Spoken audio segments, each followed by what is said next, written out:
고금소총과 야담. 재간둥이 사형제. 옛날 한 나라의 왕이 늦게야 무남동녀 외딸을 두었는데 그는 용모가 아름다울 뿐만 아니라 재간이 출중하여 세상 못하는 일이라곤 없었습니다.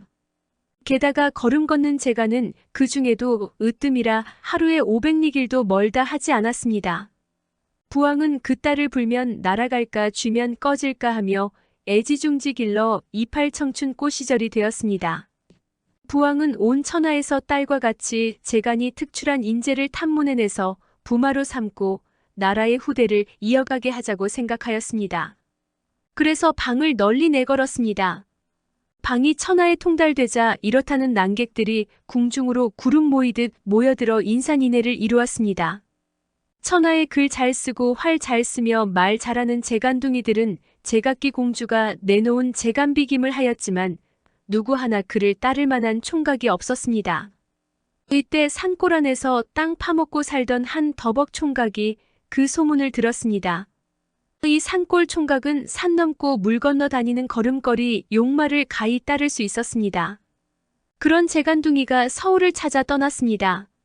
그는 귀밑머리에 바람소리가 나게 걸어가는데 길가의 물방앗간에서 물 없는 물레방아가 빙빙 돌아가며 방아가 쿵쿵 찧어지고 있었습니다. 그가 이상하게 여기고 이 생각 저 생각하며 산비탈길을 올라가노라니 어떤 사람이 나무 토막이에 앉아서 한쪽 콧구멍을 막고 한쪽 콧구멍으로 콧김을 내고 있었습니다. 그는 괴상스러워 무얼 하는 사람이냐고 물은즉 그가 대답키를 콧김으로 물레방아를 돌리고 있다고 하였습니다.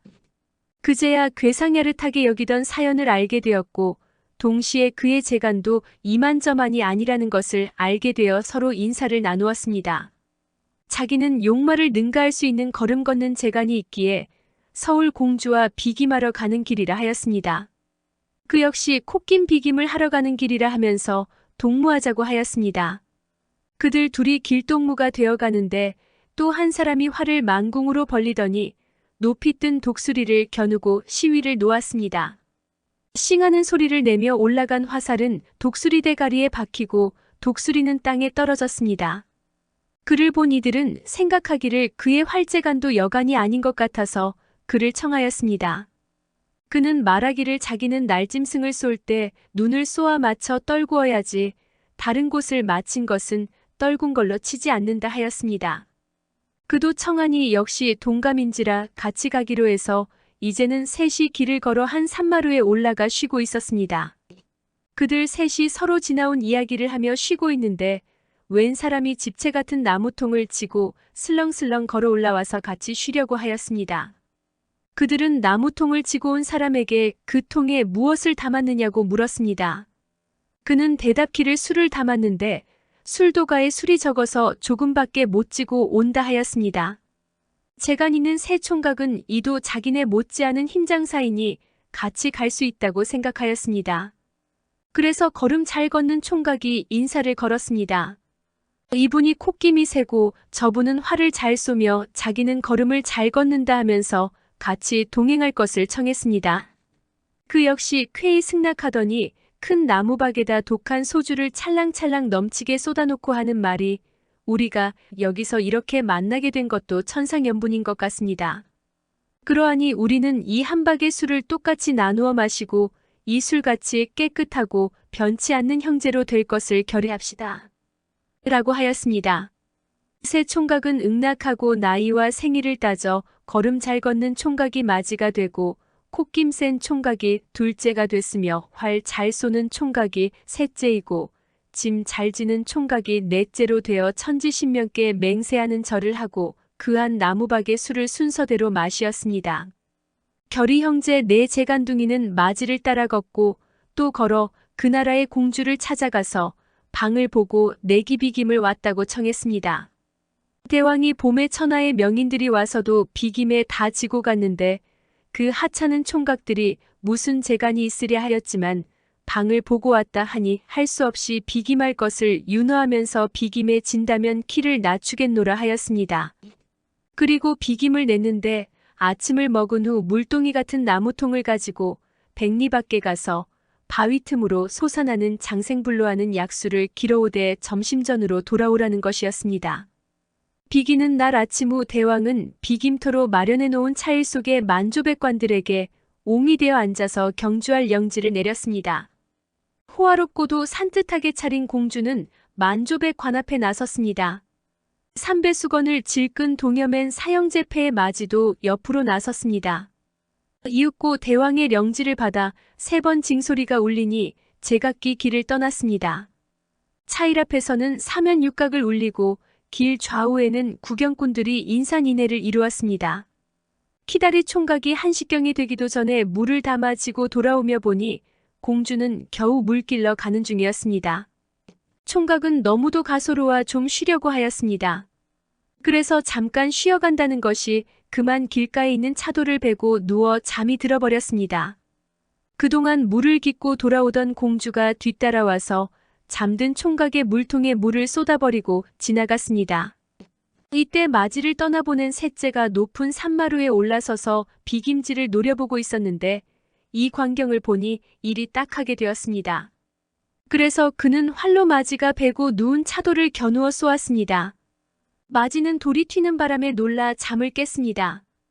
깨고 보니 물통에 물이 없으므로 다시금 급히 뛰어가서 담아가지고 걸음을 재우쳤습니다. 이리하여 맞이는 성안을 한 50리 앞두고 공주를 따라잡아 30리 앞서 성안으로 들어갔습니다. 차이가 많지 않게 진 공주는 분하였지만 그래도 속짐작이 있었으나 난감해하는 것은 그의 부왕이었습니다. 대왕으로서 방을 내돌렸으니 천하가 다 아는 것이라 속일 수 없고 그렇다고 정처 없이 떠돌아다니는 더벅 총각에게 딸을 줄 수도 없는 일이었습니다.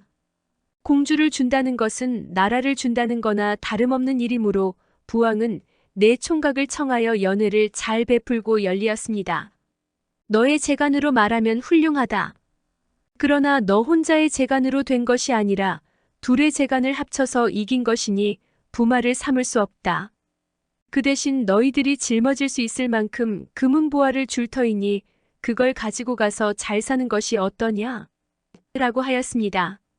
내 형제는 대답하기를 지당한 말이라 하면서 금을 요구했습니다. 그들은 소가죽 넉 장을 펴가지고 이어서 큰 주머니를 만들었습니다. 그것으로 대왕의 창고에 있는 금은보화를 죄다 퍼담았습니다. 그러니 국고가 텅 비게 되었습니다. 국고가 텅 빈 것을 본 국왕은 그들을 내보내면서 장군들을 시켜 없애치우라고 하였습니다. 넷째는 낯가리 같은 가죽 주머니를 지고 일어나더니 빈몸같이 걸어가는데 대문을 나서자 순식간에 멀리 사라졌습니다. 그들 넷이 나간 후 만조는 창왕하여졌고 국고가 일조에 빈궁하여졌습니다. 왕은 장군에게 정의한 마병 3,000명을 주어 그들을 추격하여 금은보화를 되찾게 하였습니다. 내 형제가 넓은 벌을 지나 한 산마루에 쉬고 있는데 멀리서 군마대가 달려오고 있었습니다. 대왕이라는 것은 비단 보석이 개똥이구나. 체면조차 없는 놈들이다. 둘째는 성이 날대로 나서 마군이 가까이 오기를 기다렸다가 한쪽 콧구멍을 막고 힘껏 내불었습니다. 그러자 갑자기 광풍이 일며 자갈돌이 막 날리고 작은 나무가 뿌리채 뽑혀 날리면서 천지가 까마득하게 되었습니다. 그 속에서 군마들은 눈을 뜨지 못하는데 돌에 맞고 나무 조각에 얻어맞으며 날려가 버렸습니다. 군마를 쓸어버린 그들 네 형제는 자유로이 제 갈 길을 걸어갔습니다. 우물 안에 개구리. 옛날 어느 바다에서 멀지 않은 곳에 우물이 하나 있었습니다. 이 우물 속에 개구리 한 마리가 살고 있었습니다. 개구리는 이 작은 우물 속에서 물벌레들을 잡아먹으면서 자유롭게 살았습니다. 개구리는 우물 속에서 높고 푸른 하늘을 쳐다보며 이 세상이라는 것은 내가 사는 물 위에 저같이 높고 넓은 하늘이 있는 것이로다. 이 물과 하늘에는 나보다 더 크고 강한 자는 없다. 라고 생각하면서 자기의 삶을 잠옷 자랑스러워하였습니다. 그런데 하루는 호련히 창하는 물소리와 함께 우물 안이 뒤덮일 듯 하였습니다. 개구리는 깜짝 놀라 헐떡거리고 있었습니다. 얼마 후 요란스럽던 우물이 잔잔해져서야 개구리는 정신을 가다듬고 주위를 살펴보았습니다. 어디서 왔는지 우물을 거의 덮을 것 같은 큰 놈이 쭈그리고 앉아 있었습니다. 생전 처음 보는 놈으로 저보다 몇 곱절 큰 놈이어서 더럭 겁이 났습니다. 놀란 가슴을 가다듬고 한참 생각하여 보니 이 세상에는 저보다 더 센 자가 없겠는데 웬 놈인가 하여 그 앞으로 뛰어나가면서 이놈아, 너는 어떤 놈이기에 내 허락도 없이 이 나라로 왔느냐? 라고 꾸짖었습니다. 개구리의 꾸짖음이 너무 어처구니 없고 또한 가소롭기 짝이 없다고 여긴 거북은 잠잠히 눈만 껌뻑거리다 한 발을 덥석 들어 개구리를 누르면서 이 당돌한 놈아, 내가 무슨 주인이란 말이냐? 라고 욕을 했습니다. 개구리는 거북의 한쪽 발에 눌리워서 배가 터질 것 같고 숨도 쉴 수가 없어서 제발 살려달라고 애걸하였습니다. 거북은 그제서야 다리를 들어 그를 놓아주었습니다. 노연한 개구리는 혼비백산하여 다시는 더 어쩔 엄두도 못 내고 그 앞에 끌어앉아 빌면서 공손히 물었습니다. 대왕께서는 이 나라 하늘에서 오셨는지요? 조남은 뉘대기십니까? 내가 무슨 대왕이란 말이냐? 나는 하늘에서가 아니라 바다에서 왔는데 거북이라 한다. 거북의 말을 듣고 개구리는 우물 안을 한 바퀴 휘 돌아다니고서 큰 소리로 물었습니다. 거북님이 대왕이 아니라면 당신이 사는 그 바다라는 곳은 어디에 있으며 그 바다는 이 나라보다 더 큽니까? 그리고 당신보다 더 힘센 자가 있단 말입니까? 거북은 너무 어이없어서 뾰족한 대가리를 찔룩거리며 냉소하였습니다. 이것이 무슨 나라란 말이냐? 이는 육지에 있는 우물이다. 육지의 우물이란 것은 세상에 비하면 이 우물 속의 물 한 방울만도 작은 것에 불과하다. 내가 사는 바다는 육지보다도 3배나 더 크다. 그런데 육지와 바다에서는 나 같은 것을 한 입에 10마리 100마리라도 통째로 삼키는 큰 짐승이 있을 뿐만 아니라 내가 사는 우물을 100개라도 마시는 거물들이 부지기수이다. 개구리는 거북의 말을 듣고 한참 눈알을 꺼벅거리면서 무엇인지 생각하였습니다. 세상에 제 사는 곳을 자랑하지 않는 자 없구나. 개구리는 이렇게 혼잣말하면서 세상이 크고 괴물이 많다는 것을 고지 듣지 않았습니다. 거북은 너무 어처구니 없어서 내 놈은 이 우물 안에서만 살다 보니 이 우물 안밖에 모른다. 너에게 아무리 말해주어도 너는 이 우물에다 비할 뿐이다. 그러니 너에게 넓은 세상을 보여줄 터이니 내게 엎혀라고 하였습니다. 개구리는 할 수 없이 거북의 등에 엎였습니다. 거북은 우물 밖으로 나와서 개구리에게 말했습니다. 우리가 지금 있는 곳은 육지이다. 그리고 저 끝없이 출렁거리는 물은 바다라 한다. 개구리는 과연 제가 살던 우물에다 비할 바 없이 넓고 크므로 놀라서 거북에게 물었습니다. 이 큰 육지를 며칠이면 다 다녀볼 수 있습니까? 거북은 하도 갖잖아서 앙천대소하였습니다. 그러는데 뱀 한 마리가 개구리를 노리고 구불거리며 기어왔습니다. 거북은 개구리에게 저 뱀이 너를 잡아먹으려 오니 빨리 피하라고 하였습니다. 저렇게 가느다랗고 팔다리가 없는 놈이 나를 어떻게 잡아먹겠습니까? 너는 한 입에 통째로 삼킨다. 그러는 새의 뱀은 벌써 가까이에 왔습니다. 그러나 거북이 때문에 달려들어 물지는 못하고 혀만 날름거렸습니다. 개구리는 그제야 뱀이 자기를 먹자고 한다는 것을 알고 도망치려 하니 거북이가 개구리를 붙잡았습니다. 그러는데 큰 황새 한 마리가 날아와서 긴 주둥이로 뱀의 목을 집어물고 훨훨 날아가 버렸습니다. 이를 본 개구리는 쪼그리고 앉은 채 눈알을 띠룩거릴 뿐 아무 말도 못했습니다. 새털 옷입고 쫓겨난 임금. 천마준령 높은 봉엔 낙낙장송 울창하고 구름봉을 타고 내린 양지 바른 기슭에는 사시장철 푸른 참대 빽빽하게 들어섰고 참대밭을 등에 진 상간마을 있었는데 앞뒷집 사이 두고 앞집에는 외동아들 마당이가 있었고 뒷집에는 무남동녀 꽃분이가 있었습니다. 마당이와 꽃분이는 동갑에 정되었던지 아장아장 걸음발 타고 소꿉질할 때부터 친구로 사이좋게 자랐습니다. 마당이가 10살이면 꽃분이도 10살인데 계절이 봄이었습니다. 어느 날 마당이가 아버지의 지게 뒤에 따라서 버덕의 장에 갔다 돌아온 후부터였습니다. 참대에서 활 만들고 총 만들어 수수대목 잘라서 화살 끝에 꽂아 서로 활 쏘는 장난할 때 굶기가 예사였습니다. 날이 새어 눈 비비며 화살 들고 나서면 이 산에서 저 산으로 저 산에서 고를 넘어 뛰다니며 활 쏘다가 땅거미가 돌아와서 험한 밥도 달게 먹고 그 자리에 쓰러져서 꿈속에서도 승리한 듯 큰 소리로 외쳤습니다. 그러던 어느 날 석양이었습니다. 더미 위에 새때 겨누어 쏜 화살이 참새 한 마리를 떨구었습니다. 새 한 마리 잡은 것이 불꽃되어 일어난 마당이 눈보라 휘몰아도 쉬는 날이 없었습니다. 때마다 활을 들고 화살 메고 문 밖을 나서면은 몰입구는 꽃뿐이요. 명사수는 마당인데 가랑잎에 숨은 꿩도 빼지 않고 날리면은 마당 위에 화살 맞이 날짐승은 떨어지고 길짐승은 자빠졌습니다. 새 들고 돌아가면 새 껍질은 고이 벗겨 매운제 살짝 쳐서 아랫목에 깔아놓고 고기는 가랑잎에 똘똘 싸서 화롯불에 묻어놓고 마당이와 꽃분이는 둘이 마주 앉았습니다. 부엌갑과 화로 옆에 둘러앉아 불덩이를 뒤적이는 날이 가고 달이 지나 해를 가라 몇 번인고 옛 속담에 이르기를 티끌 모아 태산이라 몇 해 동안 잡은 새의 껍질인들 얼마이며 그 색인들 얼마이랴 가지각색 고운 껍질을 입고 묶어 빗어놓으니 새 가죽이 훌륭했습니다.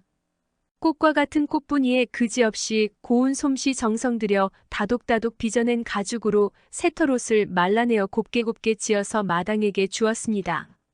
이때부터였습니다. 새잡이에 정싸였던 고 새털옷이 정주었던 고 화살같이 빠른 광음 꽃분이와 마당이에게 이팔 청춘 갖다 주어 사랑도 꽃피었습니다. 그 이듬해 봄이었습니다. 아지랑이 아질아질 피어나는 이 봄날 사방 둘러 송림 속에 남쪽 바지 초원 있어 녹은 방초 뾰족뾰족 싹 돋는데 양지 바른 초원에서 괭이날이 번쩍임은 다름 아닌 마당이요. 마당 위에 괭이날은 천년인고 만년인고 풀 썩어 거름되고 거름 쌓여 흙 되었냐. 검고 검은 흙덩이를 한 괭이 파헤치고 두 괭이 찌글적에 버들피리 소리 낙낙장송 스쳐가고 산울림 울려주문 꽃바구니 옆에 끼고님도 볼겸 나물 캐는 처녀인즉 꽃분이라. 만화방창 호시절에 송림 속에 마주 앉아 쑥덕쑥덕 말도 많고 산책햄도 가관이었습니다. 마당이 앞에 서서 말랑말랑 고사리요. 너펄너펄 지보라고 뜯어주고 받은 것은 꽃분이니 나비 한 쌍 나르면서 이 꽃에서 저 포기로 꽃잎싹을 찾는 듯 한 발 두 발 옮겨감은 초록장에 수양버들 미풍 맞아 구미는 듯 심심잔중 꾀꼬리는 이들 사랑 노래하나 꾀꼴 노래했습니다. 의들이 이러할 때 동산봉에 돋으신 해 점심때가 다 되어서 앵두 같은 꽃분이는 먼저 내려갔습니다. 꽃바구니 옆에 끼고 아장아장 걸어가니 새밭 속에 핀 꽃이냐. 꽃 중에 왕목단인가. 꽃분이는 마당 위에 지게 옆을 지날 적에 가슴에서 무엇인지 살짝 내어 지게 등 위에 놓고 쏜살같이 내려갔습니다. 꽃분이 발에다 주고 지게 등 위에서 가진 것은 꽃분이의 태양이라 마당 위는 태양 들고 곰곰이 생각하니 그의 뜻을 알만했습니다. 석가모니 공맹도덕 남녀 칠세 부동석이라. 그렇다고 천길만길 깊은 정을 갈라놓고 살겠는가. 그 경전에 있어 백일천하 못 만나니 이 화상 대신 보고 나를 본 듯 여기다가 저기 저해 저물거든 우리 사랑 서로 만나보고 싶던 말 다 하자는 뜻이었습니다. 마당이는 화상 들고 그 뜻 새겨보고 바다같이 깊은 정태산같이 높은 뜻이 담겨진 화상을 고이 싸서 호주머니 안 속에다 넣고서 일터에서나 나무하러 가서나는 물론이요. 그 화상 내어보곤 꽃분이와 같이 있는 듯 기뻐할 때 그 기쁨 힘대어서 괭이절은 높아지고 낮바람은 빨라졌습니다. 어느 날 마당이는 지게 지고 산에 올라 일궈가는 새밭에다 지게 먼저 벗어놓고 호주머니 안쪽에서 그의 사랑 꽃분이의 화상 내어 한번 보고 다시 본 후 사방 둘러 송림이고 오솔길도 없는 데니 인간 왕래 없으리라 생각하여 보고픈 그 화상을 지게 등에 놓은 채 괭이날을 휘둘렀습니다. 이때여라. 반일구는 괭이바람 광풍 질풍 되었느냐? 하늘에서 내려왔나? 땅속에서 솟아났나? 벼락고풍 일어나서 온 밭을 휩쓸더니 지게 위에 놓아둔 꽃분이의 화상을 감아 하늘 높이 올라갔습니다. 마당이는 당황하여 두 발 벗고 나섰지만 날개 있어 나를까나 신선이라 구름탈이야. 무슨 재주 있겠는가? 성벽같이 둘러싼 푸른 송전 앞길마저 가리워서 하늘 높이 날아간 화상 볼 수조차 없게 되니 마당이는 넋 잃은 듯 우두커니 서 있었습니다. 마당이 돌아와서 꽃분이에게 그 사연 알려준 후 둘이 서로 근심할 때 세월은 그냥 그대로 흘러 달포도 썩 지난 한 장날 저녁이었습니다. 늦장 보고 돌아와서 저녁상을 받아들은 마당이의 아버지가 하는 말이 우리 읍내 직사들이 출고했는데 그 직사들이 임금에게 천사한 배필화상을 들고서 그 미인 찾으려고 팔도강산 다 다닌다더라고 하면서 천사가 무엇이냐 또 네 집 딸 망친다고 한숨 쉬었습니다. 마당이가 그 말을 듣자 귀밑 속의 가시같이 거슬림은 천사라니 무슨 천사이고 미인이라니 누구일까? 곰곰이 생각해봐야 마음 놓을 수 없음이라. 그 즉시에 꽃분이를 찾아갔습니다.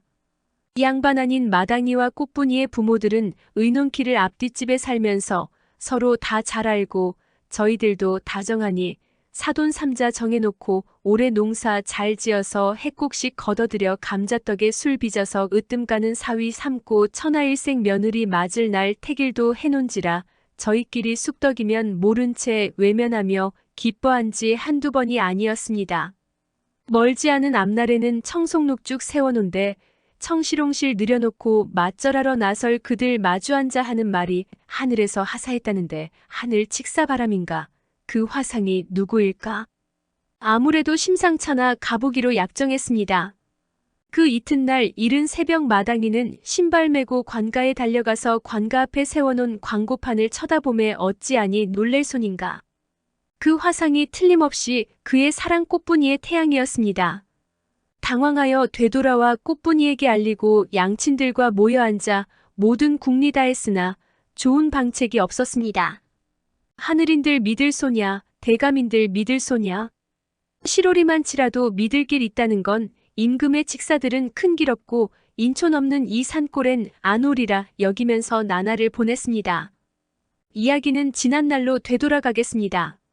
천마준영의 한봉인 구름봉 뻗어내린 양지바른 밤머리에서 꽃분이의 화상 훔쳐 싸고 돌던 광풍은 불고 불어서 서울 창공까지 날아가 꽃분이 화상이 임금의 용상 앞에다 떨구어 놓았습니다. 호호 찬란한 용상에 좌정했던 임금은 광풍이 갖다준 태양 들어 한 번 보고 두 번 보며 이모저모 뜯어봐야 해와 달이 떨어진 듯 칠성별이 떨어진 듯 천하에 다시 없는 일색이었습니다. 임금은 그 기쁨 금치 못하여 즉석에서 명하기를 짐의 덕행 천하에 이르러 천재께서 짐에게 선녀를 보내시었나니 시급히 하강한 선녀의 처소를 찾아오너라고 하였습니다. 칙령받은 승자들이 그 엄령을 어길 소냐. 당장에 온 나라의 명화장들 불러다가 미인상을 그리는데 귀밑머리 틀릴까봐 정신 집중해 그려냈습니다. 미인화상을 다 그리니 기다리던 칙사들이 팔도강산 골골 찾아 떠나갔습니다. 미인 태양 들고 떠난 칙사들은 자기 맡은 골로 가서 하강한 선녀 찾을 때 소문 높은 마을이요.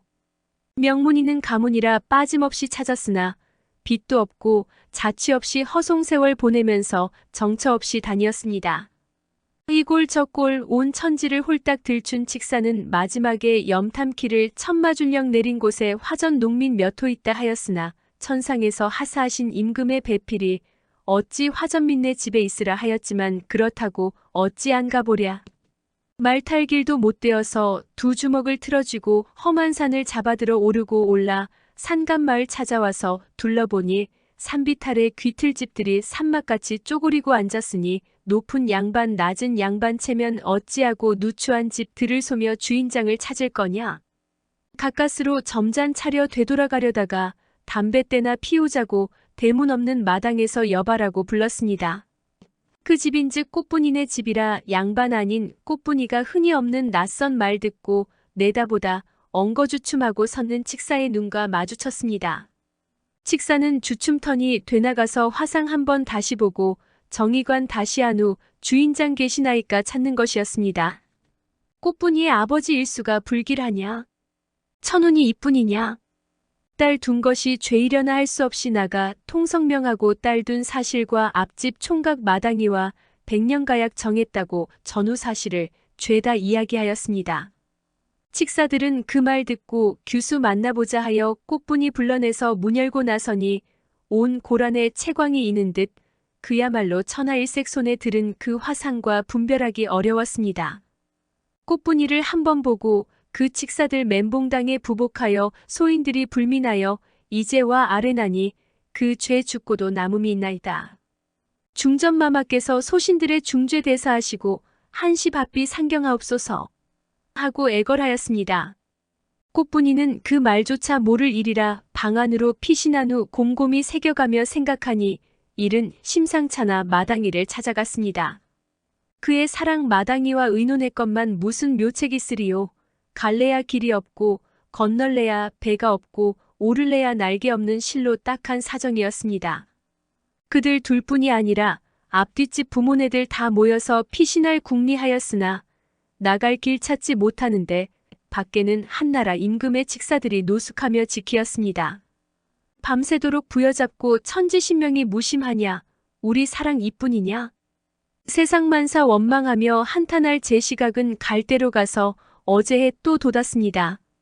첩첩 산중 이 산골에 햇살이 퍼지자 동구가 요란하더니 말탄 양반들 앞세우고 소리치며 올라오더니 칙사들과 인사하고 꽃분이 아버지께 인사 올리는데 뒤이어 호화찬란한 꽃가마가 올라왔습니다.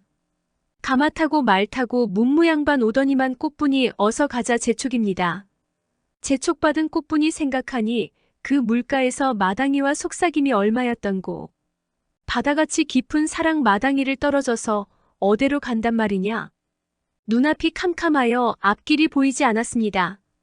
칙사들과 문무양반 나졸들은 떠날 길 재촉하는데 꽃분이는 땅을 치며 통곡하며 꽃가마에 끌리워 탔습니다. 서울로 올라가 궁궐 안에 들어가니 임금은 천하천상 미인을 얻자 아침조에 끝마치면 꽃분이의 옆에 앉아 저녁 인사 파할 때까지 달래며 타이르며 웃음으로 지냈습니다.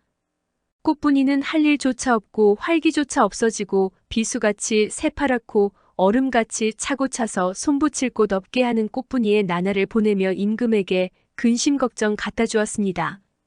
꽃분이를 쳐다보며 갖은 방도 찾던 임금은 가슴에 못이 박혀 꽃분이를 부여잡고 부귀영화 부족하냐 무슨 소에 못 풀어서 웃는 빛이 없음이냐 묻자 꽃분이가 대답하기를 만백성을 거느리신 상감님께 아뢰옵니다. 소녀 몸에 살 있으니 살풀이해 주어야 웃고 놀고 하오리다. 살이라니 무슨 살이고 어떤 방도를 내야 하며 그 소원이 무엇이냐. 어서 빨리 아뢰어라. 소녀 어릴 때부터 날짐승을 많이 잡은 탓으로 이 몸에 새 원기가 업히워서 새잎같이 뽀로통하니 이 원기를 물려주옵소서. 새 원기를 물리자면 무슨 방책을 해야 하는고. 그 원을 아뢰어라. 새 원기를 뗄 방도는 만천하의 명궁수들 빠짐없이 청해드려 백날 동안 궁수잔치 베푸르면 그 화살이 무서워서 차차 원귀 힘이 줄어들다 백날 후면 소녀 몸에 있던 원귀 뜰터이나 거룩하신 어전에서 그 어찌하오리까. 속만 탄다 아뢰나이다. 임금은 그 말을 듣고 꽃분이 몸에 좋다 하면 무엇인들 다 하렸다. 당석에서 승지에게 통천하에 궁수잔치 베풀라고 칙령을 내리었습니다. 온 천하 방방곡곡에 임금의 칙령으로 궁수 위한 잔치한다 계시하고 이름 있는 칼잡이요. 소문. 난 숙두이며 모여놓고 매일매일 소잡고 돼지 잡아 가지가지 차려놓고 작은 독엔 맑은 청주 큰 독엔 탁주 독마다 채워놓고 궁수잔치 해나갑니다. 이 소문은 금수강산 골골마다 벽촌까지 퍼져갔습니다. 꽃분이는 소문 듣고 그의 사랑 마당이가 오기를 기다리고 기다렸습니다. 궁수잔치 차린 지 날이 가고 석 달 열흘 다 지나고 마지막 하루 정오까지 기다려도 마당이는 자취조차 없었습니다. 꽃분이는 마음속이 근심 걱정 더욱 피어 마지막 이날도 안 오시니 이를 어찌할 손가.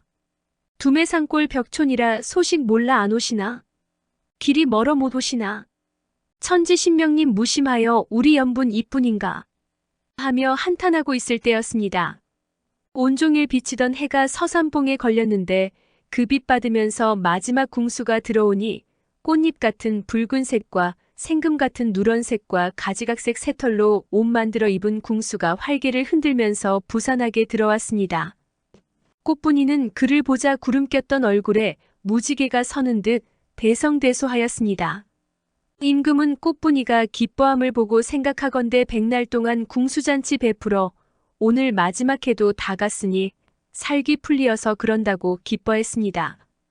그때 꽃분이가 아뢰기를 상감마마께 아뢰나이다. 저 옷인즉 새털이 없고 저 옷이 소녀 옆에 있사온즉 살기가 다시 범접 못할라 하옵나이다. 꽃분이의 변한 모습에 임금의 마음 기쁘게 하여 즉석에서 새털옷 입은 명궁수를 이 자리에 대령시키라 했습니다. 새털옷 입은 궁수가 임금 앞에 엎드리니 임금이 명하기를 좌우승지 도승지호 통인마저 내보내고 세 사람만 남았습니다. 큰 궁 안에 세 사람만 남았을 때 임금은 왕관을 벗어놓고 어인마저 꽃분에게 넘겨주며 새털옷을 벗겨입고 춤을 추기 시작했습니다.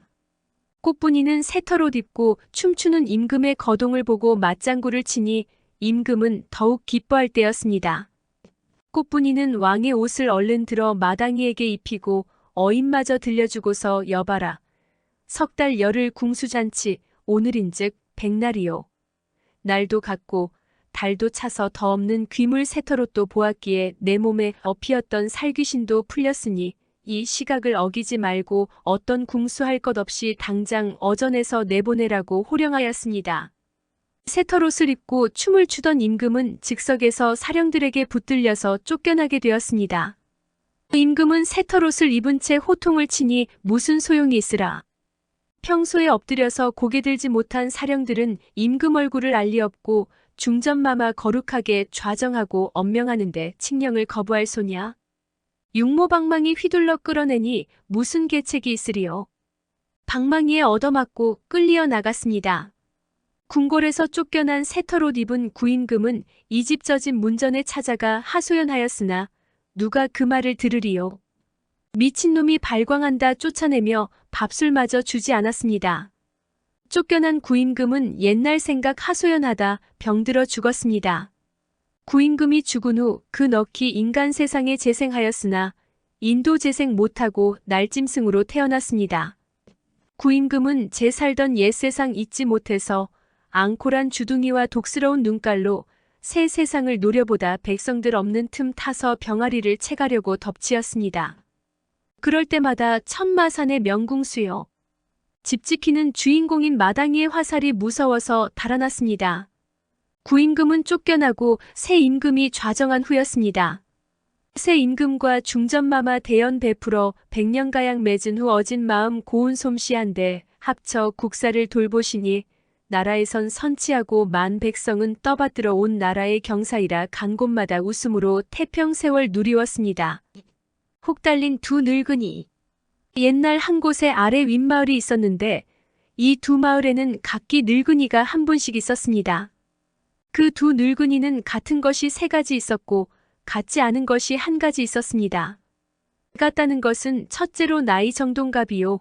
둘째로는 기골과 모습이 비슷했고 셋째로는 그들이 중년 때부터 우연히 목에 혹이 나서 똑같이 자랐습니다. 같지 않다는 것은 마음속이었습니다. 윗마을의 늙은이는 성질이 괴팍하여 심술궂고 욕심 많음이 남달랐습니다. 그의 성질은 천성이어서 어릴 때부터 남달랐습니다. 그는 호박 한 포기를 심어놓고도 남의 것만 못한 것 같으면 생똥거름까지 퍼다주는 등으로 기습쓰다가 남의 호박이 먼저 열리면 호박에다 말뚝을 박아놓는 심술쟁이였습니다. 그는 원래 아랫마을에 살아댔는데 아래라는 말이 듣기 싫다 해서 윗마을의 맨 위쪽에다 새 집을 짓고 이사했습니다. 아랫마을의 늙은이는 윗마을 늙은이와는 정반대로 솜씨 있고 일 잘하고 마음씨는 함지같이 큰 데다 비단같이 고왔습니다. 이런 연고로 이 두 늙은이에 대한 소문이 금방에 자자하게 되어 윗마을 홍늙은이라 하면 욕심 많고 심술궂은 늙은이라 도장 찍어놓고 아랫마을 호늙은이라 하면 마음씨 비단 같고 일솜씨 재빠르다는 것을 정해놓았습니다. 어느 해 여름이었습니다. 아랫마을 홍늙은이는 논밭에 새벌김을 다 매놓고 논뚝도 다 깎고 밭머리도 멀끔하게 쳤습니다. 그래놓고 낙과 숫돌을 지게에다 짊어지고서 생풀걸음 장만하자고 성초 따라 산속으로 들어갔습니다. 그는 성초 좋은 곳에다 막을 쳐놓고 풀을 베서 쟁여나갔습니다. 어느 하루날이 저물자 막으로 돌아온 그는 저녁을 먹은 후 소풍하려는데 때마침 달이 낮과 같이 밝아서 달을 쳐다보니 자연 노랫가락이 쏟아져 나왔습니다. 달도 밝다 달도 밝다. 저기저기 저 달 속에 개수나무 박혔다니. 오강은 개화주들리. 얘가 만일 달 속이면 개수나무 이숲인가. 이물이 개화주면 내가 바로 오강일다. 그는 원래 목청도 좋고 노래역금도 제법 했습니다. 그런데다 오늘은 일솜씨까지 흥이 나서 낮바람을 내고 왔으니 그 역시 흥이었습니다. 그래 회포를 내엮으면서 목청을 돋구어 가락을 길게 넘기니 산천이 쩌렁쩌렁하였습니다. 그는 노래를 얼마나 불렀던지도 모르나 이제는 목도 가래서 담배를 피우려고 옆을 보니 어디서 어느 때 왔는지 숱한 도깨비들이 쓸어와서 혹은 나무를 껴안고 혹은 숲속에서 조용히 노래소리를 듣고 있었습니다. 그는 놀라면서 너희들은 무슨 일로 이 밤중에 산중으로 왔느냐? 라고 물었습니다. 노인께서는 놀라지 마십시오. 우리는 노인의 노랫소리가 어찌나 유창한지 그 소리를 찾아오다가 이곳까지 왔습니다. 그럼 무슨 일이 있느냐? 없습니다. 노인께서는 어떻게 노래를 그리 유창하게 잘 부르십니까? 노인은 대답할 말이 없으니 빙글빙글 웃으며 목에 혹을 슬슬 만지면서 잘 부르기야 뭘 그리 잘 부르겠느냐만 내게는 남달리 목에 이 노래주머니가 있어서 이 속에서 나온 것이다. 라고 하면서 껄껄거렸습니다. 그 말을 듣자 괴수도깨비가 노인 앞으로 다가와서 공손히 절인사하고 나서 노인께서는 연세도 많은데 그 노래주머니를 저들에게 주십시오. 그러면 노인께서 여생을 편안히 사실 수 있는 보화를 드리겠습니다. 라고 간청하였습니다.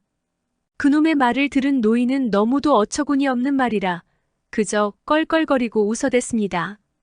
노인의 웃는 모습을 본 도깨비들은 그가 만족해하는 줄 알고 노인께 달려들어 혹을 감쪽같이 떼더니 쌍베개 같은 생금덩이와 은덩이를 놓고는 희희적거리며 달아나 버렸습니다.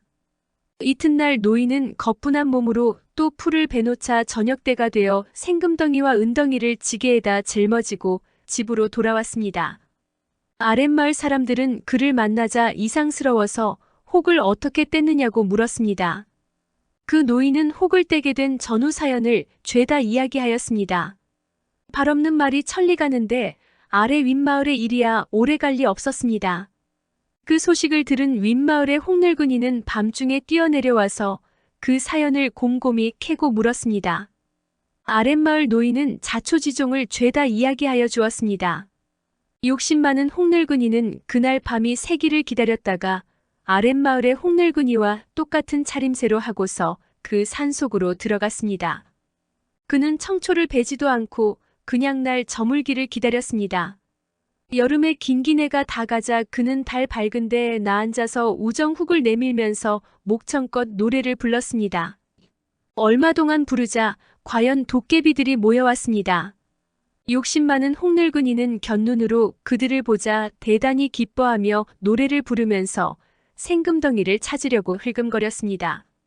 그러다 노래를 그치니 괴수도깨비가 슬금슬금 옆으로 오며 노인은 어떻게 되어 노래를 그렇게 잘 부르십니까? 라고 물었습니다. 그 늙은이는 괴수도깨비의 말이 채 끝나기도 전에 혹을 어루만지면서 아 그런 이 노래주머니에서 나오는 것이다. 라고 대답하면서 혹을 떼가기 좋게 내밀었습니다. 그 늙은이의 대답을 듣자 괴수도깨비는 성을 발칵 내면서 이놈의 늙은이가 또 거짓말을 하는구나. 옛딱 이 주머니까지 되가져가거라. 라고 하면서 혹이 없는 쪽에다 혹을 쩍 붙여놓고는 어디론지 달아나 버렸습니다. 혹대러 갔다가 혹을 붙인 윗마을에 욕심 많은 늙은이는 두 손으로 목 양쪽에 혹을 쥐고 찡그리고 앉아있다 일어서면서 하나면 어찌고 둘이면 어쨌단 말이야라고 궁시렁거리며 산을 내려왔습니다. 어머니의 마음. 장백산 줄령이 뻗어내린 양지바른 산골에 흔한 나무 찍어 귀틀집 지어놓고 괭이로 화전 일구어 감자보리 심어 먹으면서 사는 화전민들이 여기저기에 땅 따라 자리 잡고 살고 있었습니다. 이 화전민들의 맨 윗집에는 늙은 양주가 관연한 무남동녀 외딸을 데리고 세 식구가 살았습니다. 이 산막살이하는 세 식구는 좋은 음식은 먹지 못할 망정 그래도 감자떡과 보리밥으로 굶지 않고 지냈습니다. 그런데 어느 해 버덕의 관가에서 오라는 호출장이 왔습니다. 무슨 일인지 몰라서 관가에 가보니 생뚱같이 남의 땅을 부쳐먹으면서 소작료를 물지 않는다는 것이었습니다. 그들은 관청 호출을 받은 후부터는 억울하기는 하지만 땅 없는 것이 죄인지 할 수 없어서 매년 진땀 흘려 지은 곡식을 꼬박꼬박 땅 임자라는 자에게 져다 바쳤습니다. 이해부터 험난한 것은 고사하고 양식조차 모자라서 배를 움켜쥐게 되었습니다. 이렇게 근근득생으로 세월을 보내는 어느 날이었습니다. 영감은 나무하러 나가고 없는데 어디서 끌끌한 젊은 사람 셋이 와서 좀 쉬고 가자고 하였습니다. 어머니는 그들의 모습을 잠깐 훑어보았지만 차림새를 본다든가 말이나 행동거지를 본다든가 어느 모로 보아도 나쁜 놈 같지 않아서 쉬이 응낙하고 모녀간에 서둘러 성의껏 대접하였습니다. 이런 일이 있은 후부터 그 젊은 사람들은 이곳으로 왕래가 잦아졌습니다. 한 번, 두 번 들락거리면서 바깥 노인과도 통성명하게 되었으며 그럴수록 서로 간 애정도 들고 마음도 주고받게 되어서 이 집 세 식구는 그들이 혁명자들이라는 것을 알게 되었습니다. 뿐만 아니라 그들에게서 자기들은 일본 놈과 지주놈들 때문에 잘 살지 못한다는 것까지 듣게 되었습니다. 그 후부터 이 집 세 식구는 늙은 마음 젊은 마음 합치어서 혁명자들에게서 들은 우리의 앞날을 그려보았고 그럴수록 일본 제국주의와 지주놈들에 대한 증오의 복수심이 생기게 되었습니다. 이렇게 지나던 어느 해 초겨울이었습니다. 이 산속에서도 잠깐 빛만 보이던 가을은 지나가고 겨울이 찾아들어 백설이 보슬보슬 내리는 어느 날 저녁 무렵이었습니다. 자주 왕래하는 그 젊은이들 중에서 한 사람이 어디 가서 어떤 중한 일을 하고 왔는지 몹시 피곤해 보이는데 잠깐 쉬어가자 하였습니다. 그날따라 영감은 겨울 소금을 마련하고 감자가루를 지고 버덕으로 내려가서 집에서는 모녀간 이 겨울 준비를 서두르고 있었습니다. 다정한 손님을 맞은 어머니는 그를 방 안에서 쉬게 하고 누더기 이불 속에서 딸의 것만 빼놓고 늙은이들의 큰 이불과 베개를 내려주면서 늙은이 냄새가 날 것이오만 허물지 말고 덮으시오라고 하였습니다. 어머니의 마음이신데 무슨 냄새가 있겠습니까? 젊은이는 어머니의 따뜻한 정에 감복되어 한마디 부언하였습니다. 손님을 쉬게 한 어머니는 그가 쉬는 새의 험한 밥이지만 새 저녁을 해서 먹여보내려고 막불을 지피는데 밖에서 개 짖는 소리가 나기에 부직갱이를 쥔 채 내다보았습니다. 웬 사람 다섯이 마당가에 와 섰는데 차림새를 보니 여느 백성 같지 않았습니다. 외놈의 앞잡이라는 것이 한눈에 알리었습니다. 어머니는 놈들을 보자 가슴이 뭉클하였지만 태연자약하게 짚이던 나무를 그냥 밀어넣으면서 정신을 가다듬고 생각하니 일은 난감하였습니다. 지금 그를 깨워봤자 달아날 수도 없는 형편이었습니다. 귀틀집이라는 것은 남쪽에는 문이 있지만 북쪽에는 문도 없었습니다. 문이 있다 한들 지금 어찌랴. 일은 그 혁명가인 젊은이를 죽이느냐 구하느냐는 것으로 다급한 순간이었습니다.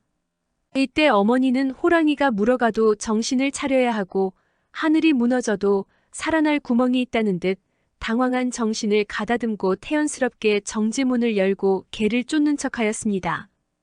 그러면서 정지방으로 올라가며 야들아 손님이 오셨다. 이러들 나라. 고 큰 소리를 쳤습니다. 그리고 방을 치우는 척하면서 딸을 방 안으로 밀고 들어갔습니다. 그래놓고 정지방문을 열어제치며 빗자루로 먼지를 훌훌 내보내면서 그 불청객들을 들어오라 권했습니다. 놈들은 밖에서 주인 늙은이가 저들을 막기 위해서 방에 먼지를 털고 쓸어내니까 그 속으로 들어갈 수 없어서 먼 산 두리번이 마냥 먼 데만 눈여겨보고 있다가 청하는 대로 정지방에 들어섰습니다. 그 집 어머니는 이어 화로에다 이글이글한 불을 떠내다 놓으면서 어쩌다 오신 손님인데 저녁이 시산해서 어찌겠습니까? 시장하시겠지만 좀 참고 계십시오. 보리밥이라도 새로 짓고 닭이라도 잡겠습니다. 라고 급한 척하면서 방문을 비스듬히 열었습니다. 예, 빨리 일어나거라. 귀한 손님이 오셨다. 라고 하고는 또 이 사람 빨리 일어나서 닭이나 쫓아보게라고 핀잔 주듯 말하였습니다. 놈들은 어머니 뒤에 서서 방 안을 들여다보았습니다. 어두컴컴한 방 안에는 머리를 쪽진 각시가 부끄럽다는 듯 이불 속에다 얼굴을 파묻고 신랑은 큰 베개를 벤 채 태연스럽게 누워있다가 부스럭거리며 일어났습니다. 놈들이 묻기 전에 어머니는 딸애와 사위입니다. 산골에서 자란 것들이라서 부끄러워 나오지도 못한답니다. 라고 하며 빙그레 웃었습니다. 놈들도 신랑 각시가 누웠다 일어나는 것을 보았기에 다른 말 없이 빈정거리기만 하다가 급하다면서 차려준 감자술을 몇 잔 마시고 저녁을 퍼먹었습니다. 그것도 그럴 것이에는 서산의 얼굴을 감추기 시작했으나 산속에서 한가하게 닭 잡아 먹으며 있을 수 없었기 때문이었습니다. 놈들은 저녁상을 물려놓고 일어서면서 늙은이 공산 군놈들이 오면 인차 알려야 하오라고 하고는 뒤를 돌아다보며 꼬리를 빳빳이 빼고 말았습니다. 어머니는 놈들을 앞마당까지 따라 나가 보낸 후 돌아들어와서 젊은이 큰일 날 뻔했네라고 하였습니다. 예. 어머니의 바다 같은 마음 덕분으로 범의 아가리에서 벗어났습니다. 젊은 유격대원은 빼들었던 권총을 든 채 어머니를 물끄러미 쳐다보다가 그 집 딸을 뒤돌아보았습니다. 어머니는 그제야 안도의 숨을 쉬고서 만면에 웃음을 지었으며 딸은 정지바닥에 서서 머리태를 만지면서 무엇인가 생각에 잠기어 있었습니다. 거짓말 잘하는 소년. 옛날 어느 한 곳에 양몰이하는 한 소년이 있었는데 이 소년은 늘 남과 거짓말하기를 좋아하였답니다. 글쎄 그 소년은 하루라도 거짓말을 하지 않고서는 견디지 못하였답니다. 어느 초여름철의 일이었습니다. 양몰이 소년은 뒷산으로 양을 몰고 나갔습니다. 야들야들한 풀들이 쫙 깔린 야산의 흰구름대처럼 널리어 풀을 뜯어먹고 있는 양떼를 지켜보던 소년은 기왕하던 본래대로 또 답답증이 나서 속이 골만할 지경이었습니다. 그는 산 아래 비탈밭에서 김 메고 있는 농민들에게 들으란 듯이 새된 소리로 외쳤습니다. 승냥이 왔어요. 승냥이 왔어요. 사람 살려요. 그 소리에 산 아래 비탈밭에서 김을 메고 있던 농민들은 깜짝 놀라하던 일을 그만두고 호미자루를 거머쥐면서 산으로 치달아 올라갔습니다. 그런데 그 소녀는 바위 위에 올라앉아 땀을 뻘뻘 흘리면서 헐떡헐떡 뛰어 올라간 농민들을 내려다보다가 손뼉치며 깔깔 웃는 것이었습니다. 그제야 농민들은 뛰어가던 발걸음을 멈추고 속았다는 괘씸한 생각에 노발대발하며 양몰이 소년을 훈계하였습니다. 에이 고약한 놈. 사람을 얼려도 분수가 있지. 다시 한번 그따위 거짓말했단 바라. 단단히 혼날 줄 알아라. 그러나 양몰이 소년은 제가 잘한 듯이 흥하면서 일밭으로 내려가고 있는 농민들의 뒤에 대고 깔깔 웃어대었습니다. 며칠 지난 어느 날, 그날도 농민들은 저마다 밭고랑을 가로타고 땀을 뻘뻘 흘리면서 다그쳐 김을 메고 있었습니다. 그런데 야산 쪽에서 또 새된 비병 소리가 들려오는 것이었습니다. 사람 살려요. 정말 승냥이 왔어요. 승냥이 왔어요. 다급한 비명 소리를 들은 농민들은 김 매던 일손을 멈춘 채 귀 기울이고 있는데 한 젊은 농민이 저놈 자식 오늘 또 그 본세를 피우나? 하면서 일손을 멈추지 않은 채 그냥 메어 나가고 있었습니다. 그러나 한 늙은 농민은 마음이 놓이지 않아 걱정하면서 그래도 세상 일은 모르네. 한번 속이는 것이 예상사이니 가봐야 하네. 정말 승냥이가 왔다면 어찌나? 하고 호미자루를 거머쥐고 앞장서 뛰어가니 나머지 농민들도 정말 승냥이가 왔다는데 얼른 가보세라고 하면서 늙은 농민의 뒤를 따라 헐떡헐떡하며 뛰어 올라갔습니다. 그런데 웬걸 양몰이 소녀는 전날 하던 그 본세로 뛰어 올라간 농민들을 말끄러미 보더니만 제 딴에는 재미난다고 또 바위 위에서 깔깔대고 있는 것이었습니다. 상투미까지 잔뜩 부하가 치민 농민들은 그의 행실이 하도 괘씸하여 이 망할 놈의 덜된 자식아 한 번도 아니고 또 그따위 거짓말을 해. 이제 다시 또 거짓말을 했다만 봐라.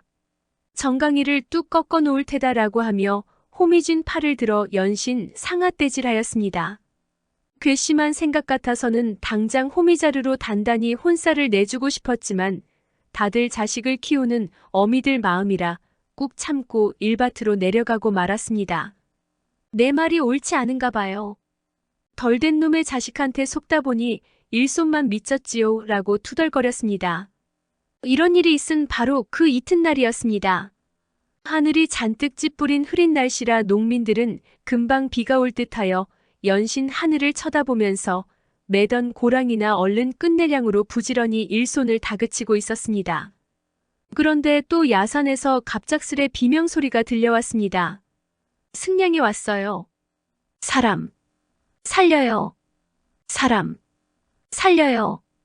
이 소리를 들은 농민들은 몇 번 속은 일이 괘씸했던지라. 저놈의 자식, 오늘 또 저 지랄이야. 모르고 한 번이지 또 내 놈한테 속을 줄 알아. 하고 중얼거리면서 비명소리는 귓등으로 넘기고 김매기만 다그쳤습니다. 양모리 소년의 비명소리는 끊어도 지고 가늘어도 지더니 더는 아무 소리도 들리지 않고 말았습니다. 농민들은 오늘만은 소년한테 속지 않는다고 생각하였습니다. 그러나 그 소년의 거짓말에 속아오던 농민들은 이번만은 거짓말이 아니었다는 것을 알 턱이 없었습니다. 이날 양들이 널린 야산 뒤 삼림이 우거진 컴컴한 숲속에서 난데없이 뛰쳐나온 굶주린 승냥이 한 마리가 바위 위에서 졸고 있는 소년한테 덮쳐들었던 것입니다. 소년이 놀라 깨어 급한 소리를 질렀지만 승냥이는 어느새 소년의 목줄띠를 물었던 것입니다. 양모리 소년은 누구 하나 구해줄 사람이 없는 야산에서 끝내 승냥이한테 그만 물려 죽고 말았습니다. 거짓말이란 어느 때나 해로운 것입니다. 남한테도 해롭거니와 자기한테도 해로운 것입니다. 양모리 소년은 승냥이한테 죽었지만 결국 자기가 자기를 죽인 것으로 됩니다. 그의 거짓말 버릇이 그렇게 한 것입니다. 그러므로 거짓말이란 또한 굶주린 승냥이보다 더 무서운 것이기도 합니다. 사냥꾼과 까치. 옛날 어느 한 곳에 활을 잘 쏴서 새도 영락없이 눈을 맞춰 떨군다 하는 이름난 사냥꾼이 있었답니다. 하루는 사냥하러 갔다가 돌아오는 길이었습니다.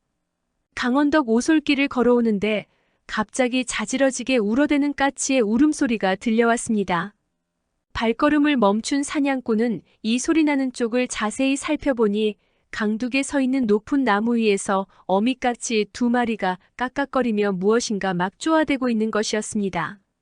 손채양으로 저녁 햇빛을 가리면서 바라보니 보기도 끔찍한 구렁이 한 마리가 까치둥지의 새끼를 잡아먹으려고 독을 들이며 나무 위로 올라가는 것이었습니다. 하, 그런 까닭이었군. 미물인 저 짐승들도 제 새끼를 구하려고 저렇게 아우성치는 게로구나. 이런 생각이 퍼뜩 떠오른 사냥꾼은 괘씸한 구렁이 같으니라고 하고 혼자 뇌까리면서 재빠른 솜씨로 전통에서 화살 한 대를 뽑아내어 활시 위에다 메워들자 활등이 둥근다령이 되도록 힘을 주어 당기었다가 내쏘았습니다. 화살은 하늘을 째는 듯한 쌩하는 소리와 함께 날아가더니 곧바로 구렁이의 대갈통에다 가 꽂히었습니다. 구렁이는 화살과 함께 흘러가는 강물에 철썩 떨어지더니 세차게 치는 물살에 휩싸여 들어가고 말았습니다. 그제야 요란하던 까치들의 울음소리는 잠잠해졌습니다. 그러자 사냥꾼은 시름 놓인 마음으로 활을 어깨에 걸치고 집을 향해 걸음을 재촉하였습니다. 그는 걸으면서도 줄곧 생각하였습니다. 이 2까치가 비록 철없는 짐승이긴 하지만 그처럼 흉악한 구렁이와 죽기 살기로 맞서 싸울 수 있게 된 그 힘은 다름 아닌 제 새끼에 대한 지극한 사랑이라는 것을 새삼스럽게 느끼게 되었더랍니다. 구렁이를 쏘아 죽인 이런 일이 있은 몇 해 후였다고 합니다. 사냥꾼네 집에는 뜻밖에도 불행이 닥쳐들었습니다.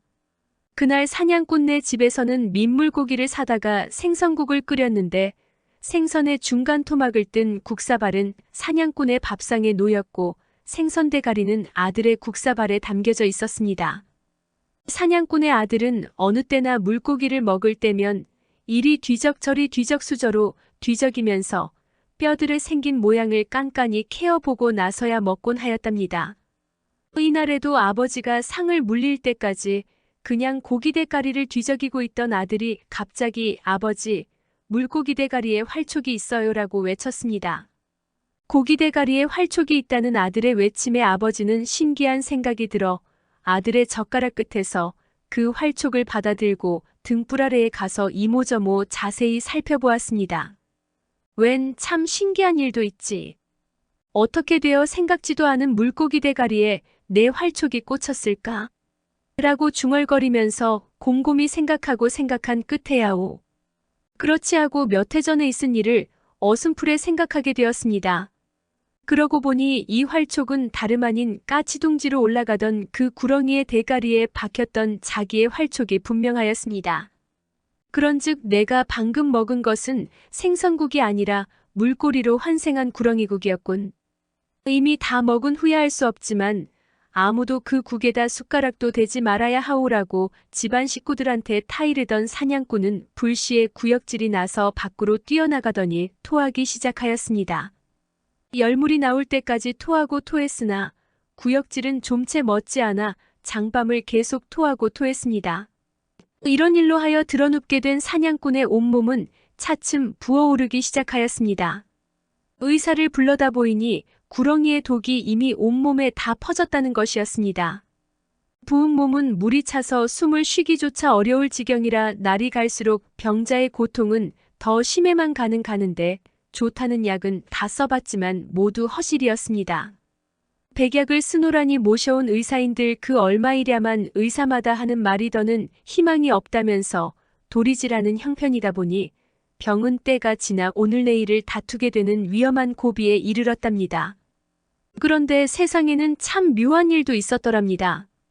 이 집 식구들은 이제 더는 환자에 대한 그 어떤 희망도 요행도 바랄 수 없게 된 딱한 처지였습니다.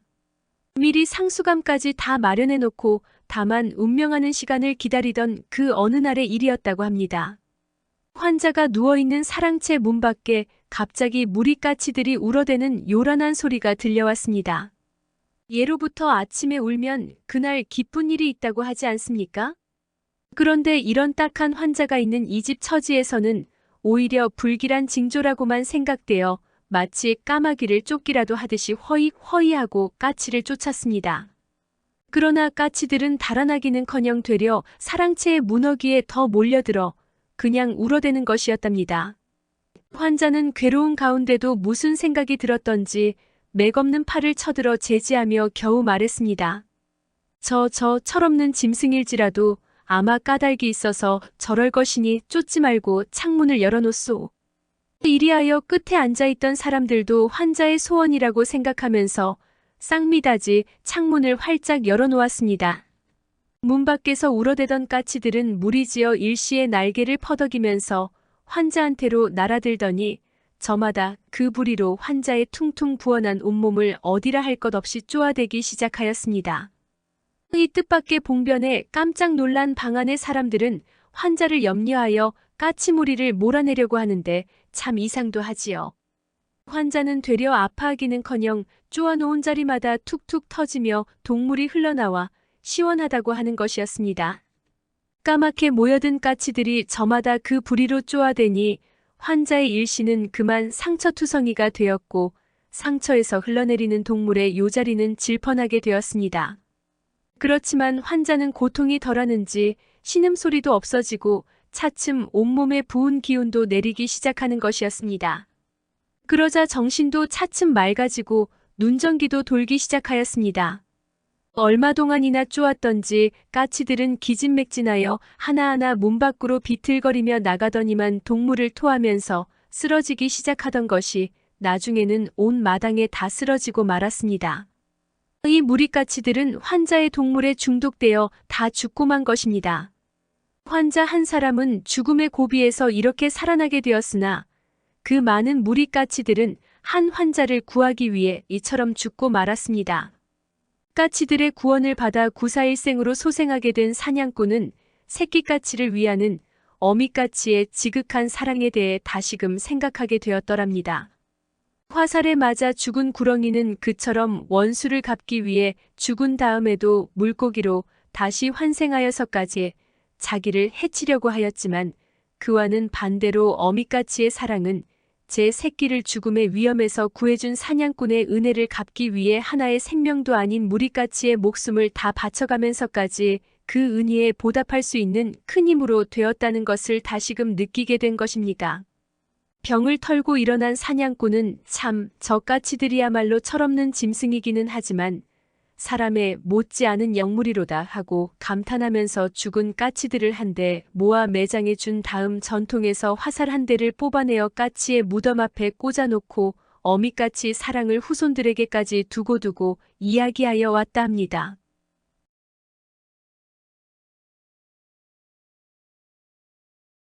구독과 좋아요, 알람 설정 부탁드리옵니다.